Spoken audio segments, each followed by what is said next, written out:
soll ich den holen? Ach so, ja.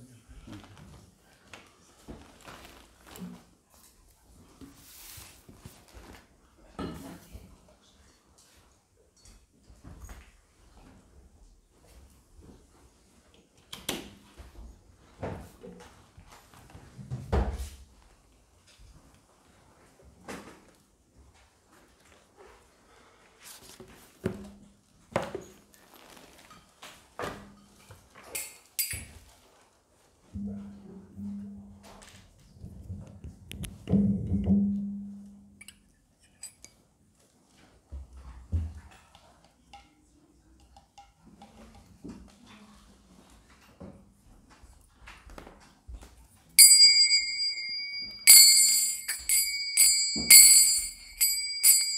Jaya Radha Madhava Punya Vihare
Yashodanam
Divine Grace, Bhakti, Vedanta, Bhakti, Takudi Vaishnava Vindhikachaya, Namacharya Thakur Vichaya, Prem Zago, Sri Krishna, Caitanya, Prabhu Nityananda, Sri Advaita Gadadha, Sri Vasubhuta Bhakta Vindaki, Sri Radha Krishna, Gopa Gopinath, Shyam Kunda, Radha Kundi Ram Gachaya, Vrindavan Gachaya, Jagadadam Gachaya, Navritam Gachaya, Om Gamai Gachaya, Yamunamai Gachaya, Tadasi Devi Gachaya, Bhakti Devi Gachaya, Samaveda Bhakti Gachaya, Gauda Pramanandi.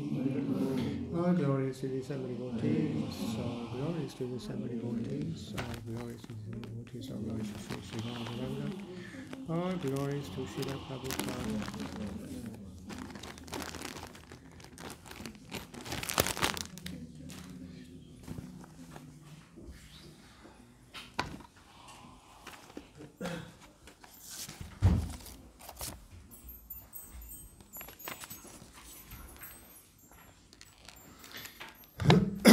Om Namo Bhagavate Vasudevaya.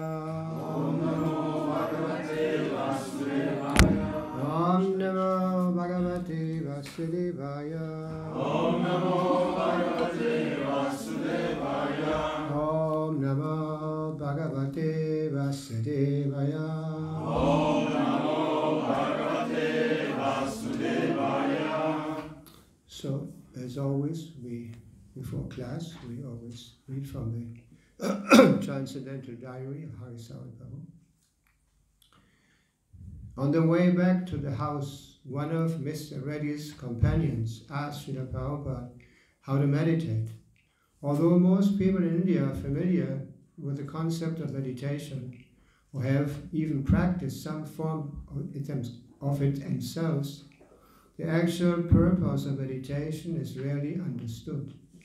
The man's lack of knowledge became apparent when he explained that he thought the goal of meditation was to make the mind silent. Prabhupada immediately corrected him, saying that it is not possible to silence the mind. He recounted a recent Back to Godhead article where a woman disciple had analyzed the fallacy of the idea. Srila Prabhupada greatly enjoyed the article in which the girl described how she had read a book that meditation means to free the mind of all thoughts. So she considered, how can I be without thoughts? I will think of being without thoughts, and that is a thought. Therefore, she concluded it was bogus, and she threw away the meditation book. Prabhupada said, the point is to think of God. This alone is the real goal of meditation. There is nothing higher. If one is a rascal and has nothing beneficial to say, then it is good if he is silent. Otherwise, the Bhagavad Gita never advises silent meditation. Krishna says, Satatam kirtayantamam. He never said, you become silent. Where is? Can you show me any verse in the Bhagavad Gita?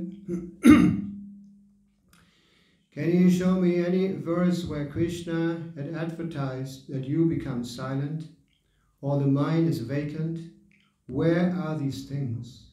Manmana bhava mat bhakto, the mind should be absorbed in my thought.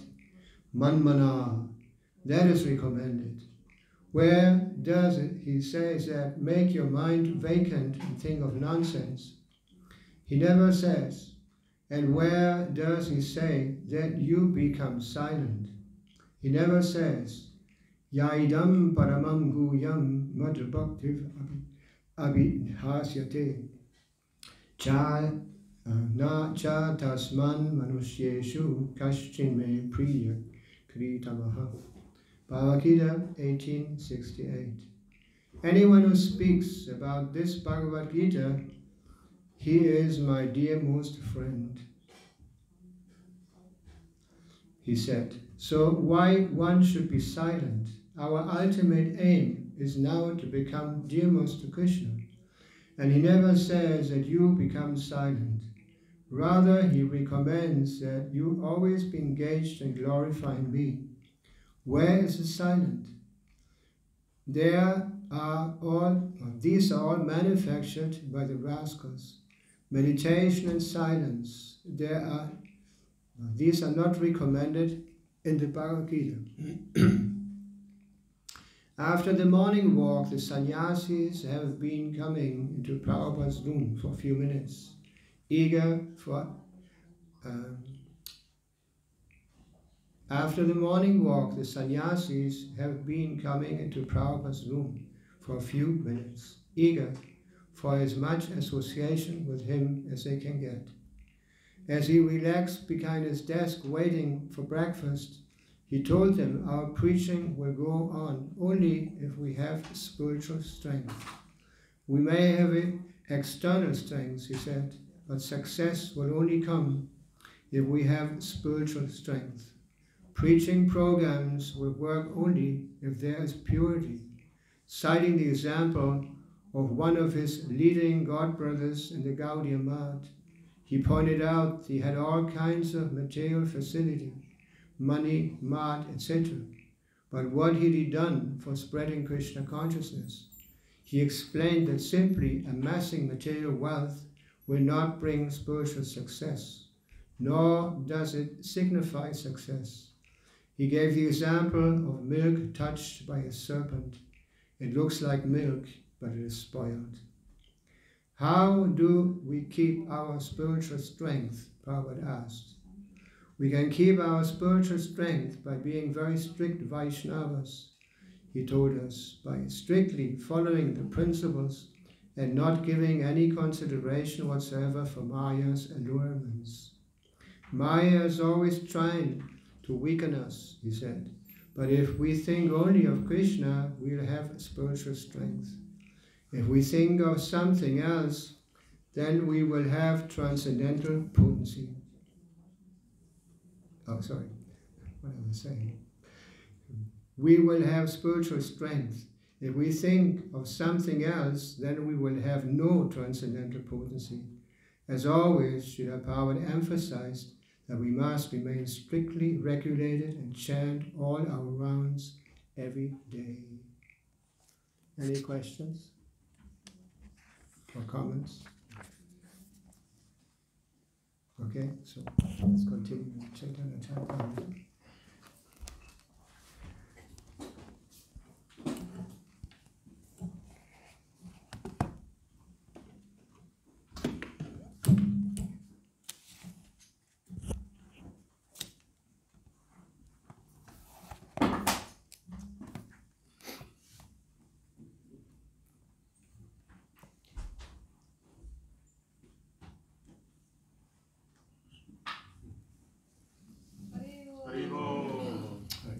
the garland of the deities? Ja.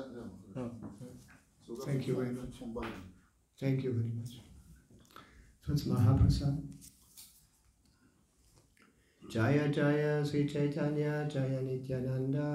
Jaya Jaya Sri Caitanya Jaya Nityananda. Jaya Advaita Chandra Jaya Gaura Bhakta Vrinda. Jaya Advaita Chandra Jaya Gaura Bhakta Vrinda. Jaya Jaya Sri Caitanya Jaya Nityananda. Jaya Jaya Sri Caitanya Jaya Nityananda. Jaya Advaita Chandra Jaya Gaura Bhakta Vrinda. Jaya Advaita Chandra Jaya Gaura Bhakta Vrinda.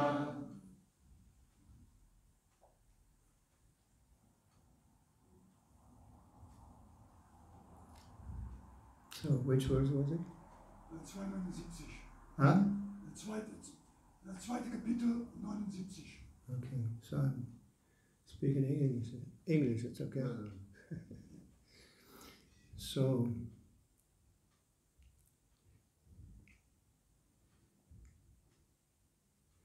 Lila Sukha Madya Jana Tandrahaya Bhogama Ishva. Oh, okay. Lila Sukha Madya Tandrahaya Bhogama. Ishvare Seki Iha Vismaya. Ishvare Seki Iha Vismaya. Tahe Mukhya Rasaraya. Iha Ichena Mahashaya. Tahe Mukhya Rasaraya. Ichena Mahashaya. Tatihaya Sarva Bhavudaya. Tatihaya Sarva Bhavudaya. Somebody? Lila Sukha Madhyayana Tandrahaya Bhavagama. Lila Sukha Madhyayana Tandrahaya Bhavagama. Ishvare Seki Iha Vismaya. Ishvare Seki Iha Vismaya. Tahe Mukhya Rasaraya Ha Iyachena Mahasaya. Tahe Mukhya Rasaraya Ha Iyachena Mahasaya. Tatihaya Sarva Bhavudaya. Tatihaya Sarva Bhavudaya. Lila Sukha Madhyayana Tandrahaya Bhavudgama. Lila Sukha Madhyayana Tandrahaya Bhavudgama. Ishvare Seki Hiya Vishwamaya. Ishvare Seki Hiya Vishwamaya. Tahe Mukha Rashrahaya Ha Ichayena Mahashaya. Tahe Mukha Rashrahaya Ha Ichayena Mahashaya. Tatihaya Sarva Bhavudaya. Tatihaya Sarva Bhavudaya. Ladies? Lila Sukha Madhyayana Tandrahaya Bhavugama. Lila Sukha Madhyayana Tandrahaya Bhavugama. Ishvare Seki Iha Vismaya. Ishvare Seki Iha Vismaya. Tahe Mukhya Rasaraya Iyachena Mahashaya. Tahe Mukhya Rasaraya Ha Iyachena Mahashaya. Tatihaya Sarva Bhavudaya. Tatihaya Sarva Bhavudaya.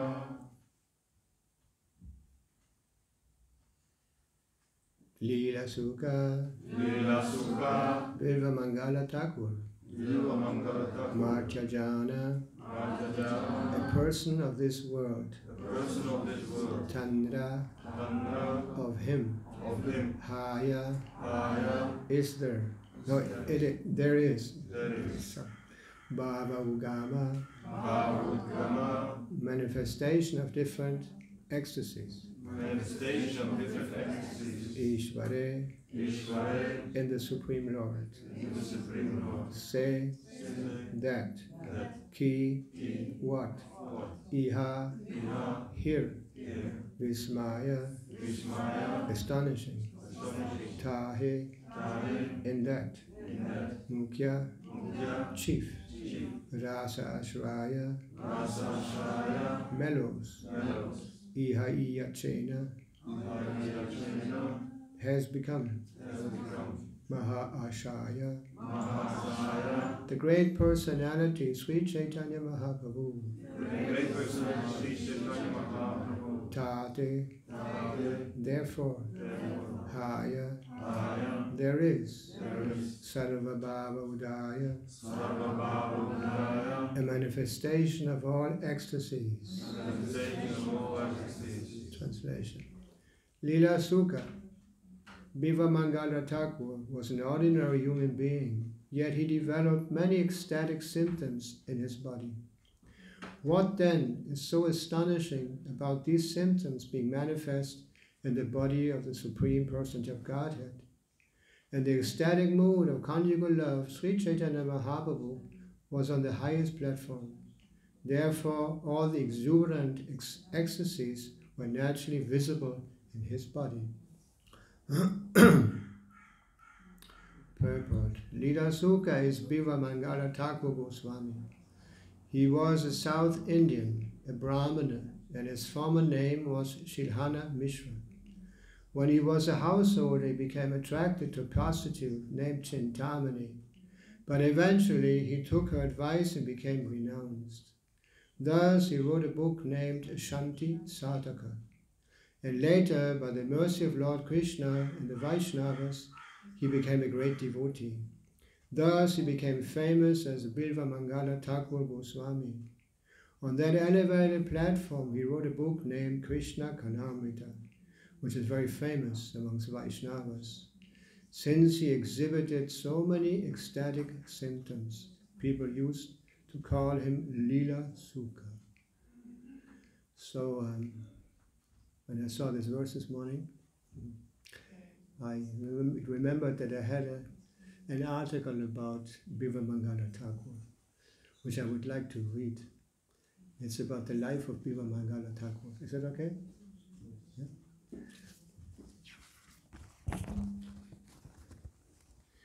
Biva Mangala was one of the few poets Lord Chaitanya enjoyed listening to when he was in heightened states of spiritual ecstasy. This exceptional composer of verse went to by another name too, such as Lila Sukha. Sukha means parrot, and the name was given to him by his guru Somagiti because of his mellifluous ways of which he described the loving Lila or pastimes of Sri Krishna, the Supreme Personality of Godhead. According to traditional biographies, he is said to have lived centuries before the scholarly determined 13th. But tradition also holds that he lived for 700 years, which makes dating his time on earth difficult. He was among the chief disciples of Vishnu Swami, one of the great teachers of the Rudra Sampradaya, a traditional Vaishnava lineage. From his writings it is clear he was initially from the writing it is clear that he was initially given to the impersonalistic understanding of Adi Shankara, circa 8th century. In other words, he viewed God as formless and the goal of life as merging into God's essential being. Under the patronage of King Kulachitra of Kerala, however, Vaishnavism, or the personalist view of the Supreme, was gaining in popularity, and the original Vedic version that God is the Supreme Being and we exist to serve Him, not to merge into Him, was again raising to the fore. Bilva Mangala caught on to this conception and became one of the most outstanding representatives. Srila Krishnadas Kaviraj Goswami, 16th century, the author of the Chaitanya Caritamrita, by way of explaining the first verse of Biva Mangala's most famous work, indeed tells us that the author was first given to worldly attachments. Then he cultivated Kevala Jnana, or contemplation of the impersonal Brahman. Finally, he became a great devotee of Lord Krishna. Born in a Brahmana family in South India, he lived on the eastern bank of the holy river Krishna Vena. His learning was vast, but in his previous life, though he had made tremendous spiritual advancement, he was unduly attached to sex. This tendency carried over into his current incarnation. According to Bilva Mangala, he reached a certain point in his spiritual evolution and then had an illicit sex liaison with a well-to-do musician and harlot named Chintamani. Chintamani lived on the opposite bank of the river, and so with great determination he used to visit her every night. He was so devoted to this prostitute that even when he was performing his father's death ceremony, Shraddha, he told the priests, make haste, I have to go. On that particular night, in fact, he had to undergo especially severe austerities to get to her home. It was a terrible stormy night, and to get across the river would be even more difficult than usual. But this wouldn't sway him. He came to the bank of the Krishna Vena, and as was his custom, and finding no boat, risking his life to cross the terrible river with waves crashing down around him, he began swimming across the raging current. In the meantime, the prostitute Chintamani was thinking, it is so late and raining so hard, surely Bilva Mangala wouldn't come in such conditions even to see me. She bolted the door and retired to her bedroom. As she snugged up in her warm bed, poor Bilva Mangala was drowning in the middle of a fierce river. He desperately grabbed into what he thought was a log. When he finally reached the shore, he discovered that it was actually a corpse, a dead body. Unconcerned in the least, he quickly proceeded to the door of his beloved house. But much to his disappointment, he found the gate bolted from within. He shouted her name, and with all his might, it was to no avail. His cries were drowned out by the deafening thunder, boisterous winds, and torrential rains beating down on the window and walls. What could be done? In his passion to see his lover, nothing could dissuade him. The walls were too high for him to scale. Still he tried. Having nothing else to hold on, he seized a snake, clinging to the wall. He succeeded in leaping over, but fell heavily on the ground on the other side. The loud dump brought Chintamani to the spot, where she saw the pitiable Bilva Mangala in a wretched condition. Chintamani carried him into the room, and there nursed him tenderly as he balanced between life and death. Observing his mad love for her, she was reminded of a truth she had heard in her youth, that such love is actually meant for God. Inspired, she looked at him and shouted, "What a great fool you are! Shame on your learning! I'm always conscious of my own wicked life profession, but you are completely in the dark about who you actually are. Had you been attached to God in the way you are to me, you would have been a saint." Chintamani's words rang true for young Bilva Mangala. She had unwittingly become his Vadma Padarshaka Guru, or the Guru who initially shows one the way to the highest truth. So inspiring were her words that he immediately resolved to change the course of his life, moving headlong into spiritual concerns. She too renounced the world, giving up her ill-acquired fortunes. The next The very next day, Bilva started for Vrindavan, the land of Lord Krishna, but on the way he saw another beautiful woman, the wife of a Brahmana, and became enamored by her. Losing sight of his newfound spiritual determination, he began following this lovely Brahmani, hoping to attract her attention. Intelligently, she led him to her respectable family, and Bilva came into the house. The woman immediately went to her husband, saying, "This man is following me. Please discern his intentions." The Brahmana addressed Bilva "My dear sir, you appear to be a very nice gentleman, a renunciant. From your appearance, I can understand that you come from an aristocratic family as well. But why are you following my wife?" "Because I want to embrace her," Bilva replied. "Come then, I will arrange for you to attain your goal," the Brahmana announced. Then, with a plan in mind, he told his wife, "Here is a guest, and he wants to embrace and kiss you. Decorate yourself nicely so that he might enjoy your beauty."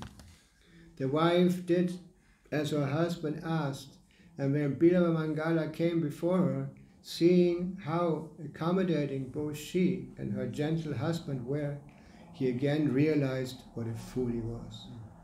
He resolved to make a permanent solution to his problem and asked the Brahmana lady, "My dear mother," in parentheses, a term of deep respect, "will you kindly give me a pin from your hair?" Although bewildered by his request, she took a pin from her beautiful locks and handed it to him. He then took the pin and pierced his own eyes, saying, "These eyes are my enemies. May they now only look upon Krishna." While the tradition does not encourage ordinary people to adopt such drastic measures, this story is meant to show the intensity of this saint's determination and his particular remedy for his relentless affliction. Bilva then continued towards Vrindavan. As he neared its holy precincts, a young boy, seeing the difficulty that the now blind Bilva was enduring, took his hand and began leading him the rest of the way. The blind boy soon realized that it was Krishna himself. As I moved even closer to Vrindavan, Krishna pulled away from his hand. "I have to go. My mother's calling me. If I don't go now and take my lunch, she'll be very angry." "No, you can't go," Bilva said. "I won't let you." But Krishna got away. He somehow managed to pull his hand out of Bilva who then called out, "You can pull your hand from mine, but you cannot take yourself from my heart. I have imprisoned you there." Bilva then made a place for himself at Brahmakund, a holy site in Vrindavan, to perform austerities for the rest of his life. One day, however, Krishna again came to Bilva "My dear sir," he addressed the blind renunciant, "why are you living so humbly, practicing such severe austerities? Why don't you take some milk?" "Who are you, my dear boy?" Bilva inquired. "I'm a cowherd boy," Krishna replied. "If you like, I can supply you with milk every day." Bilva agreed, and from then on, Krishna daily brought him a small supply of milk. It is said that Bilva remained at Brahmakund for 700 years, performed tapasya or penance. When he would sing the sweet songs about Krishna, that singing would quickly drag Krishna to the spot. Krishna would be unable to concentrate on what he was doing, and he would leave everything and go there where Birva Mangala was singing his glories. Krishna would come to sit in front of him and listen as depicted in the painting. There comes a very nice painting along with this article. Anyway, so everyone understood? This is the story of Birva Mangala. That's Thakur. Any questions or comments regarding this? Ja? Kann ich in Deutsch reden? Mein Englisch reicht nicht aus. Hast du aber verstanden, Englisch? Ja. Also Birva Mangala Thakur hat sich die Augen ausgestochen, weil er die Anhaftung der Sinne erlebt hat und als den Punkt, den ihn von seinem hingebungsvollen Dienst abhält. Aber jetzt ist meine Frage, wir haben ja alle Erinnerungen, Samskaras in uns und Krishna erklärt das ja in der Bhagavad Gita, wo er erklärt Dhyayato Vishayan Pumsa und so weiter. Also aus dem Kontakt der Sinne mit den Sinnesobjekten entsteht Anhaftung. Und diese Anhaftung wollte er loswerden, indem er seine Augen ausgestochen hat. Aber Dhyayato heißt ja eigentlich Meditation über die Sinnesobjekte. Also wir haben ja schon Samskaras, Erinnerungen an Genüsse. Reicht das? Ich meine, ist es wirklich ausreichend, sich die Augen auszustechen? Ja, was ausreichend ist, dass man die heiligen Namen schaut. Das ist der ganz besondere Beitrag von Caitanya Mahaprabhu. Das heißt, normalerweise, wenn die Leute das spirituelle Leben begannen in der Vergangenheit, also in anderen Yugas, beschritten sie einen sehr, sehr langen Pfad. Valmiki Muni zum Beispiel, der Autor vom Ramayana, da heißt es, der meditierte für 60.000 Jahre, bevor er sich qualifizierte, das Ramayana unter der Führung seines Spiritual Meisters zu verfassen. Das sind andere Zeiten.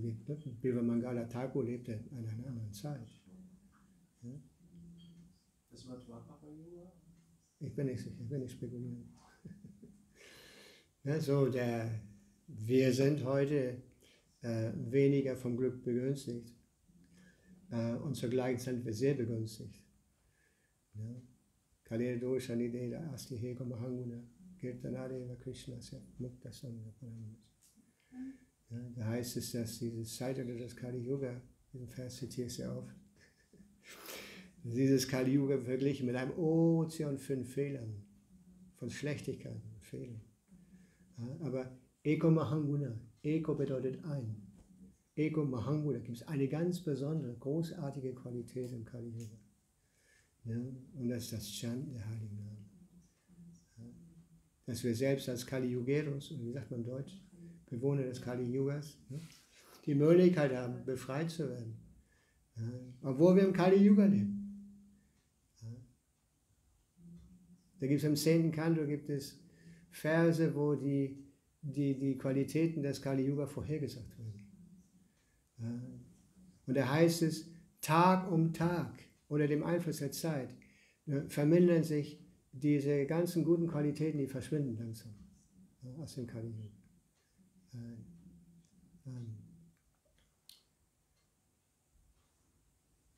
Ich kann den Vers nicht mehr erinnern. Jedenfalls beginnt das mit einer langen Liste von Qualitäten. Und die erste Qualität ist Dharma, die Religion, oder die authentischen Prinzipien der Religion gehen langsam verloren. Das sehen wir heute. Heute gibt es so viele religiöse Bezeichnungen, so viele Terms, wie sagt man Terms? Ja, Bezeichnungen. Aber verglichen mit dem, was uns Srila Prabhupada gegeben hat, ist alles völlig bedeutungslos. Völlig entartet, völlig entstellt. Ja? So, die haben die Christen in den 10 Geboten, heißt es, du sollst nicht töten. Ja? Du sollst nicht töten. Du sollst nicht morden. Ja, nee, das ist eine Interpretation. Das ist eine Interpretation. Das kommt von einem Pfarrer, der gesagt hat, das Töten bezieht sich nicht auf alle Lebewesen, sondern nur auf die Menschen. Ne? Nee. Das ist eine Interpretation, habe ich gerade gelesen. Ja? Ja? Das ist eine Interpretation von einem christlichen Philosophen. Er hat gesagt, das ist heißt Morden. Ja, das ist aber, ne? Das heißt, es bezieht sich nur auf Menschen, das Töten. Das heißt, alle anderen Lebewesen kannst du töten. Das ist aber nicht das Gebot. Ja? Weil in der Weise gehen all diese wunderbaren Qualitäten, zum Beispiel, wenn man das sagt, Ayur Balam Shmiti. Ayur bedeutet die Lebenszeit, wie sagt man? Die Lebensspanne, oder wie sagt man Deutsch? Verringert sich mehr und mehr und mehr. Ayur Balam, die körperliche Stärke geht verloren. Shmiti, das Erinnerungsvermögen verschwindet langsam. Die Toleranz, die Tiksha, all diese Qualitäten, die notwendig sind, um sich auf die spirituelle Ebene zu erheben. Das heißt, Qualitäten im Grunde in der Erscheinungsweise der Tugend. Ja, deshalb sagt der Prabhupada, um Fortschritt zu machen, muss man sich erst einmal auf der Ebene der Erscheinungsweise der Tugend etablieren. Das sind die 4 regulierenden Prinzipien, die wir befolgen. Das sind keine spirituellen Prinzipien, sondern das sind Prinzipien, die uns helfen, uns auf der Erscheinungsweise der Ebene, der Erscheinungsweise der Tugend sozusagen zu festigen. Ja, und ich habe gerade gehört, Prabhupada spricht davon, dass diese Prinzipien, Vorsichtsmaßnahmen sind. Das sind Vorsichtsmaßnahmen. Ja, Prabhupada sagt, besser Vorsicht als Nachsicht. Ja, wenn die Leute heute ein irreligiöses Leben führen, sündhaft sind, dann denken sie ja, wenn ich Probleme habe, dann gehe ich zum Psychologen oder ich gehe zum Krankenhaus, zum Arzt und die helfen mir. Aber das Problem ist, wenn sie dann etwa geheilt werden oder ihr Zentrum gefunden haben, da führen sie die gleichen Aktivitäten aus. Und deshalb hat Srila Prabhupada davon gesprochen, dass das Prinzipien der Vorsicht sind.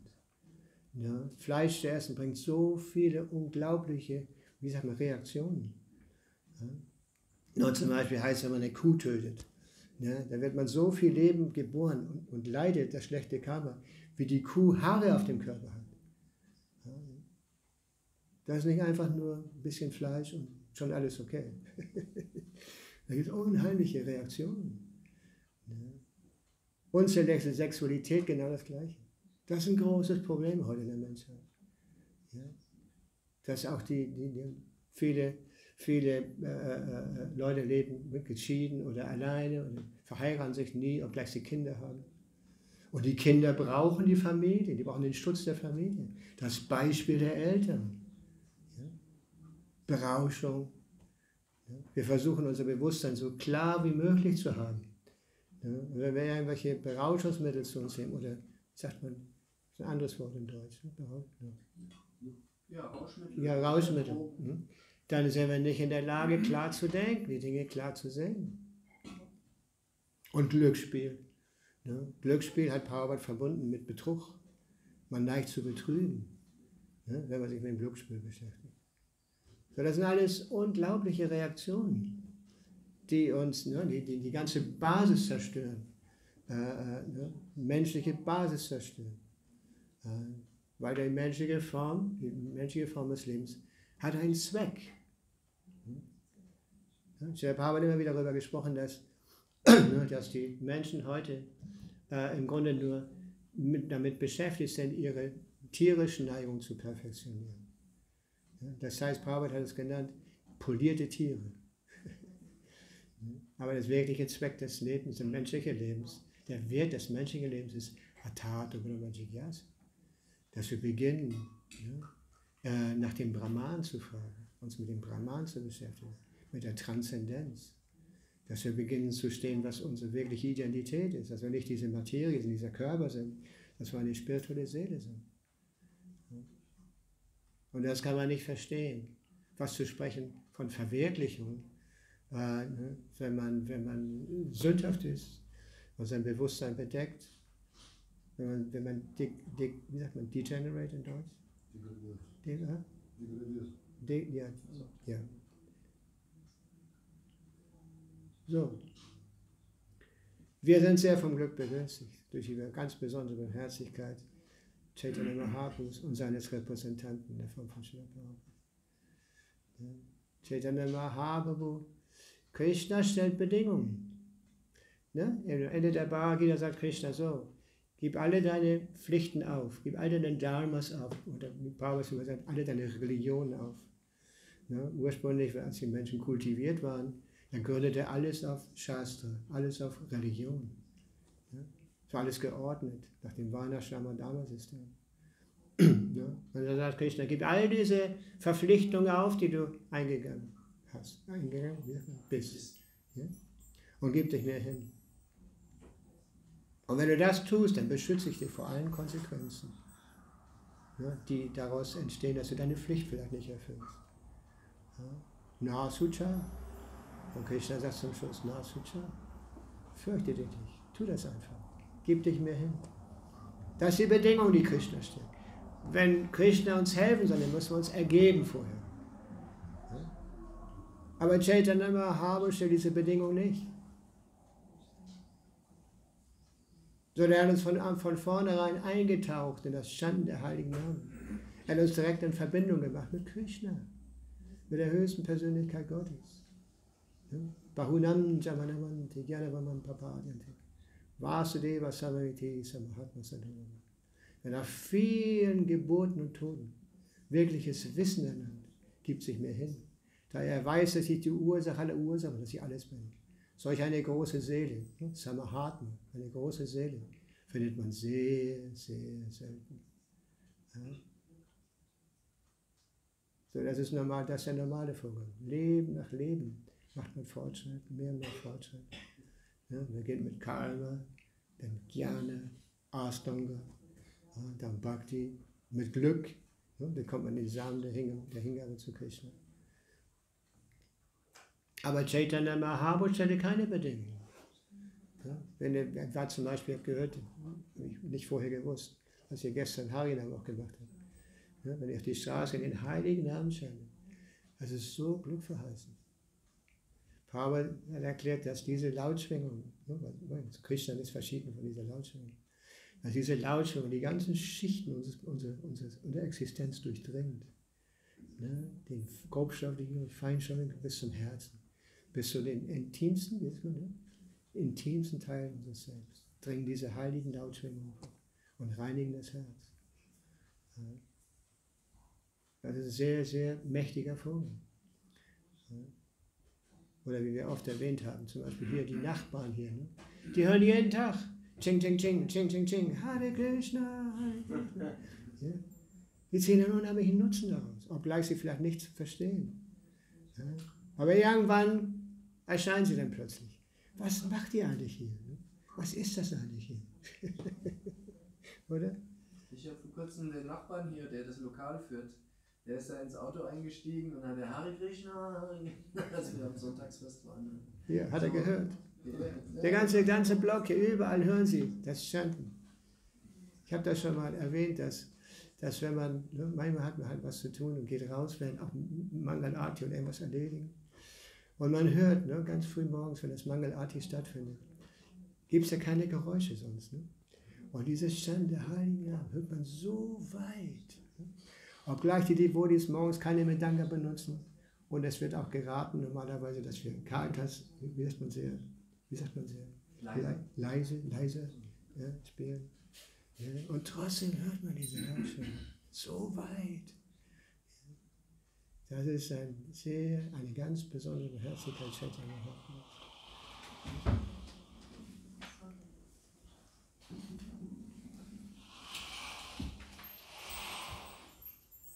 Ja, so dass sie war eine besondere Beherzigkeit Caitanya Mahaprabhus.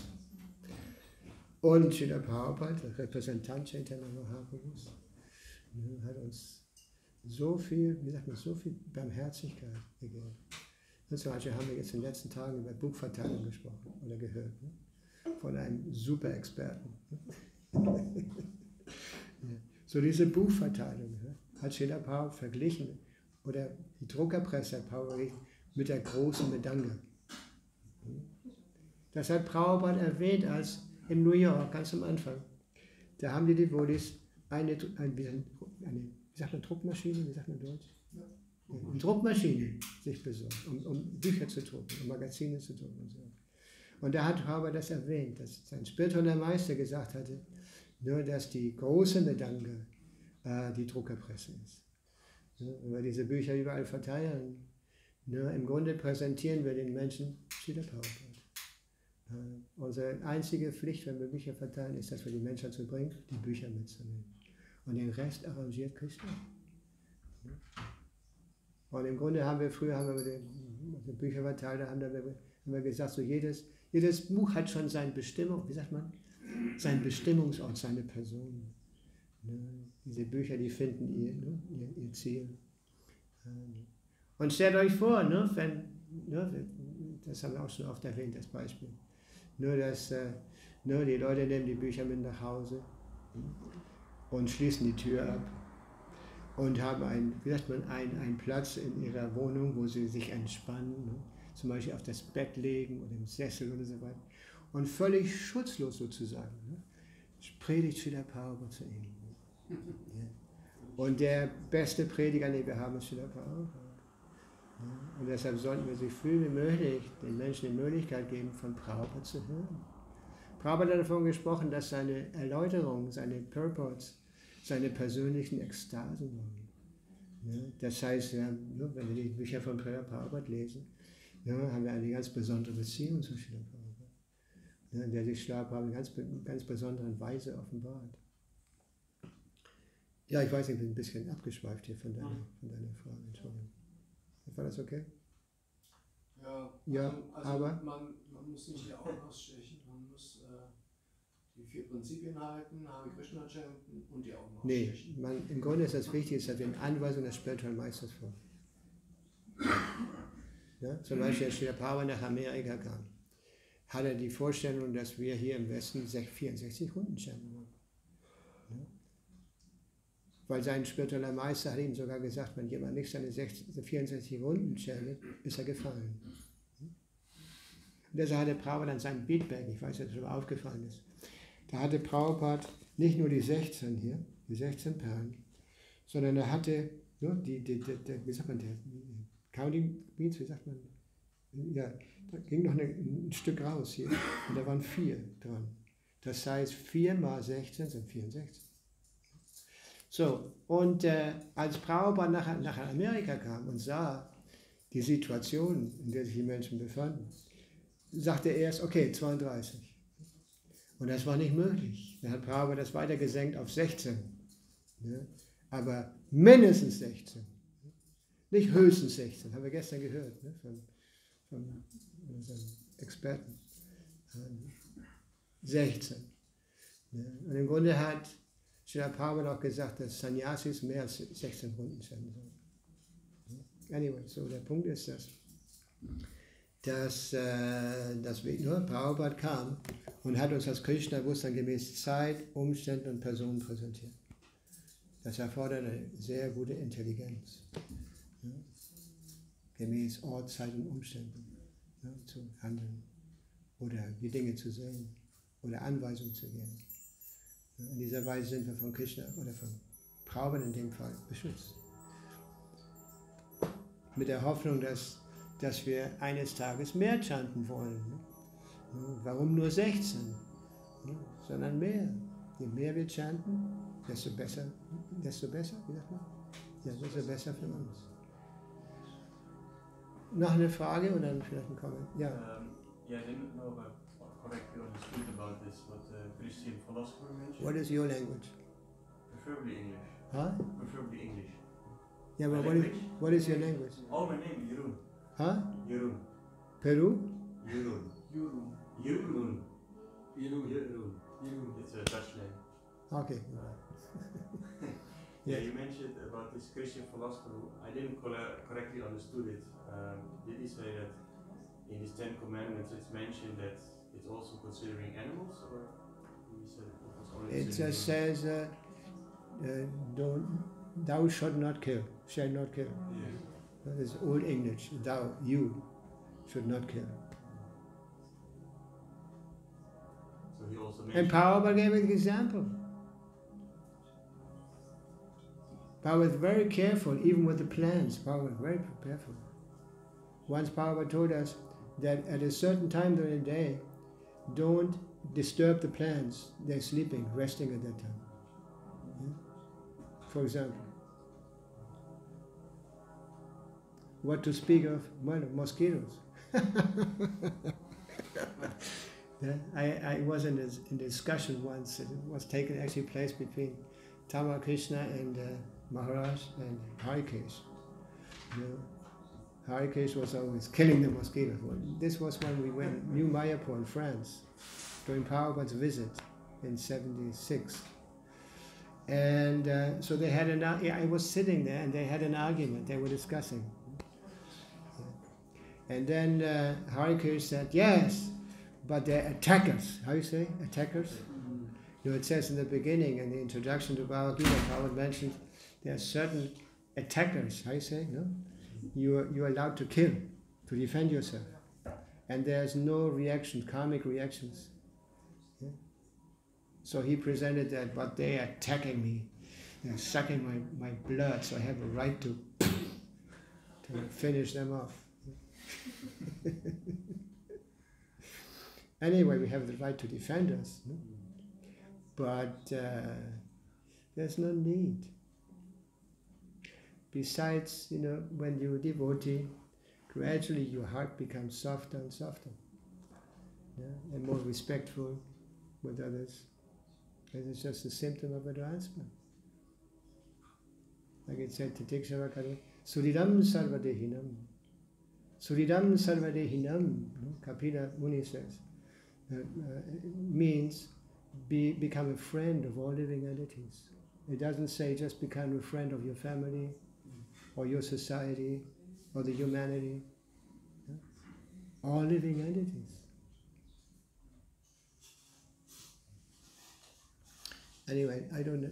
Did I answer your question? Yeah, What? almost. I just wanted to know the name also of this. If you know the name of this philosopher, this Christian philosopher. No, I don't know the name.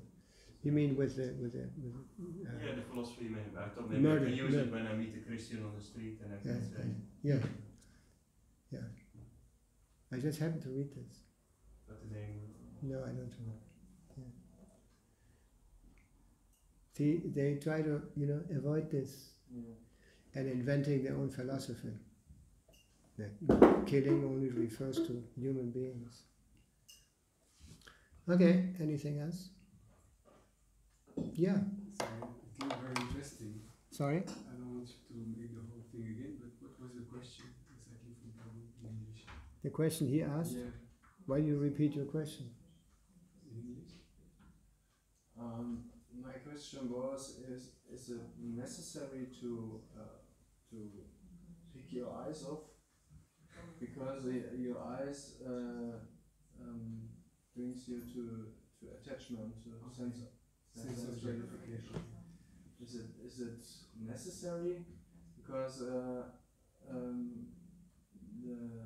the attraction is in the mind, comes from the mind and not from the eyes, from the senses, directly from the senses. And what was my answer? Huh? And what was my answer?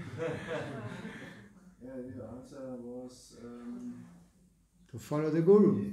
yes, And the Guru adjusts things according to time, place and circumstance. Yeah. Just like I gave you the example in the beginning, Prabhupada thought that we would be able to chant 64 rounds. But he adjusted. Even though his own spiritual master had said 64. But seeing the condition of the degraded Westerners, Hare Krishna, yeah, Prabhupada adjusted things. Yeah. Okay, any more questions? Anyways, we just continue reading as we always do on Sunday morning.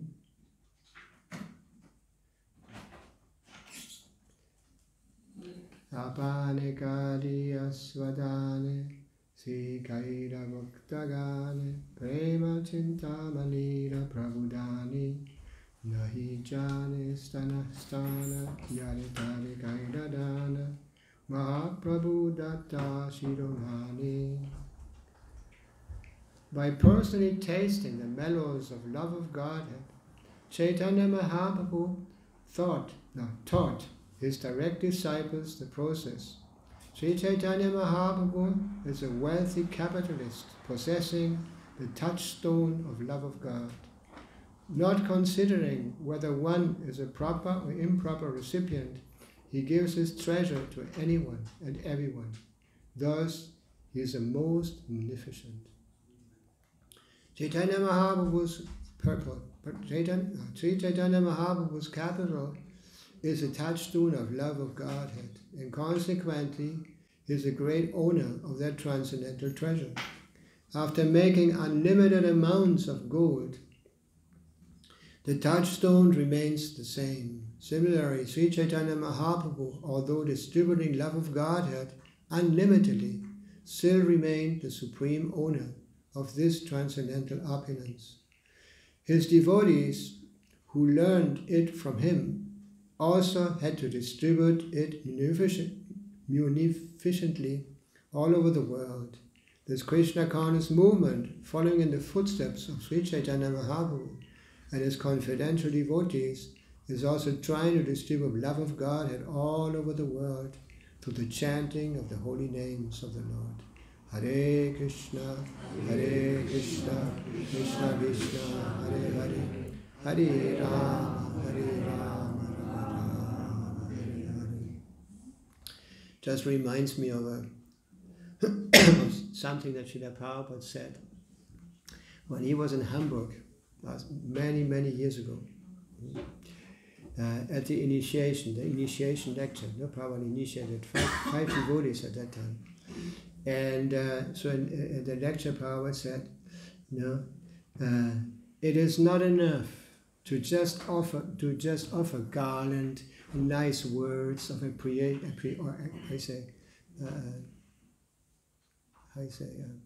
dankbarkeit. What is it in English? Gratefulness. Right, gratefulness.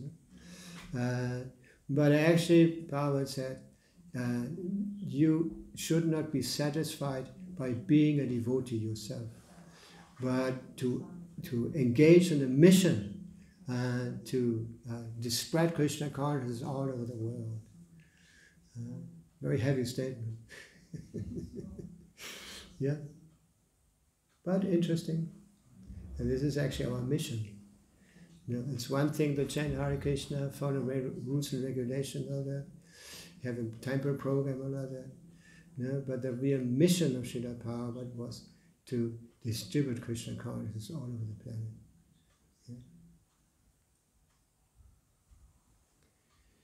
And make others happy also. I guess we have become very fortunate. Make others fortunate too. This is our real mission. Just like Prabhupada mentioned that just when a capitalist or a rich man, he has a company or something, and he is very anxious to have his son take over at one point and spread it and make it even bigger. Just like Bhakti Siddhanta Saraswati opened 64 temples in India and some in the surrounding places also. But Srila Prabhupada came, he opened 108 temples. And still, more and more temples are appearing all over the world.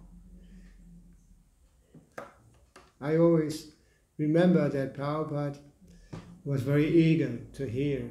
At the time when he was there, he was always getting reports. First from the temples, and from the zone, from the GBC, like that. And Prabhupada was very interested in certain things. He was interested how many books were distributed, how many new temples were opened, how many devotees you have made, like that. Expecting that we take responsibility in his mission, expand Krishna consciousness all over the place. Like here in Germany also, we only have a very few places. There's so many cities where there's no temple, there's no devotees. We do it Harinam, and distribute.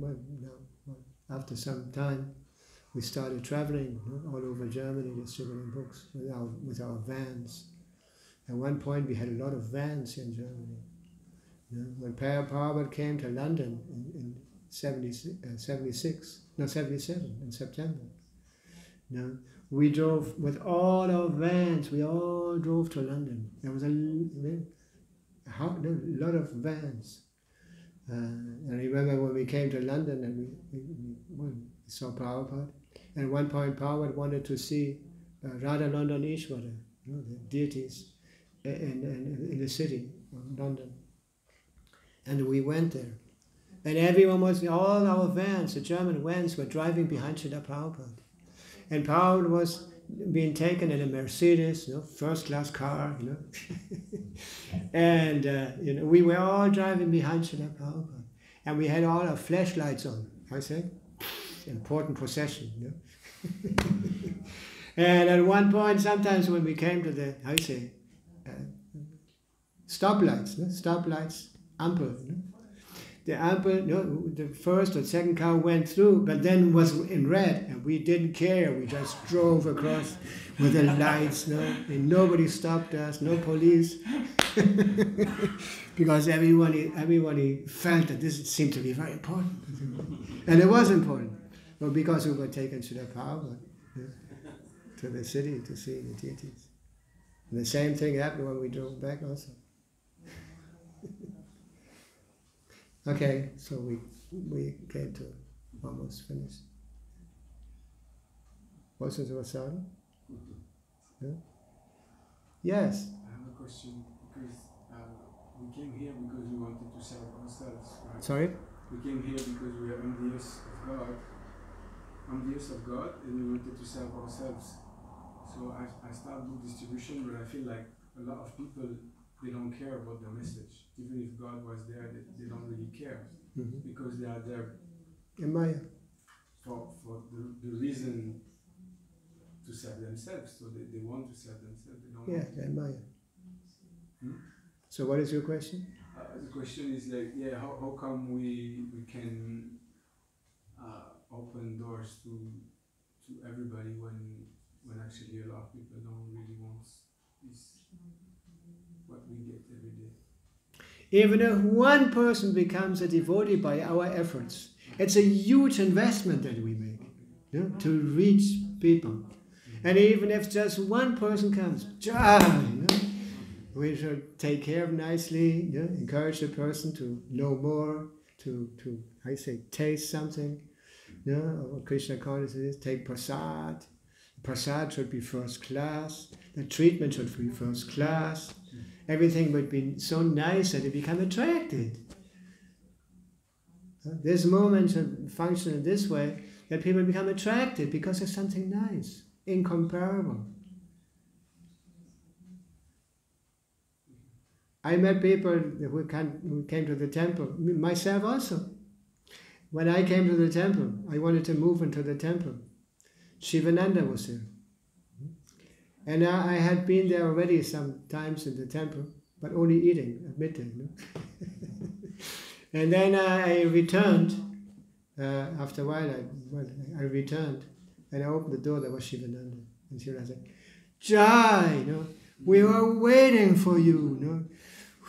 And they treated me so nicely that I became captured. Yeah. So when you go out and distribute books or invitation, whatever you do, and you get people, you inspire people to come to the temple, they should be so nicely received, so nicely treated, that they start to feel like at home.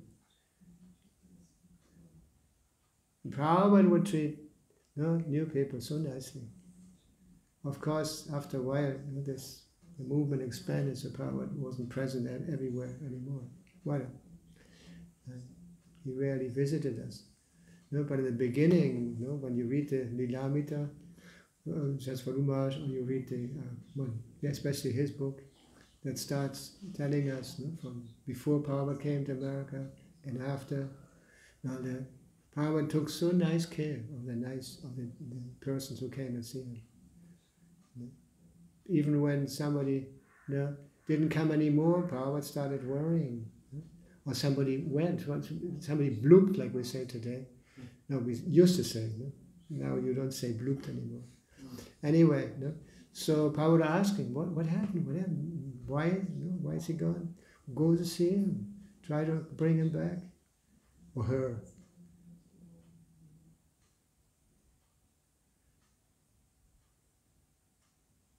You should help us with this. What do you think? I like it. Yeah, good. But shouldn't you give sometimes people a bit of some space? Like when someone comes to the temple for a lot of times and then suddenly disappears, maybe. Disappears? Yeah, bloops. This was in the beginning. We used to say Prabhupada created this expression bloop. You know? Just like when you throw a stone into the water, it makes bloop. You know? So the same way, Prabhupada is saying that it went back to the ocean of material, it dropped again in the ocean of material existence. Bloop.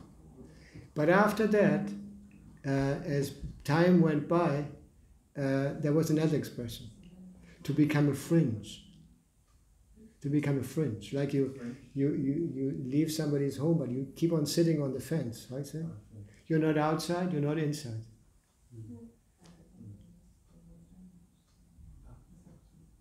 Nowadays I don't know what kind of expression I use. Huh? What do you say? Was sagst du, wenn jemand gegangen ist?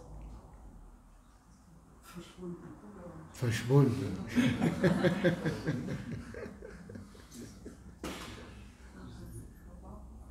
Okay, any more comments, questions? Yeah. In order to She always asks questions. in order to take care of somebody, it's not a cheap thing.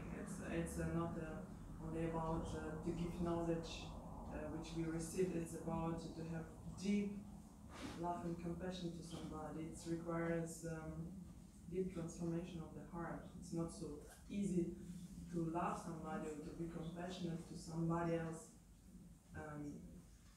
as ich. It's because we are focused actually on What? We are focused on ourselves the whole life.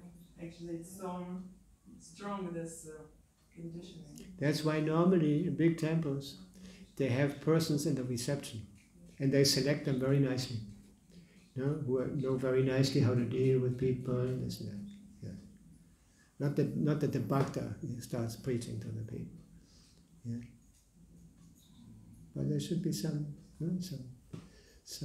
advancement, some soft Heising.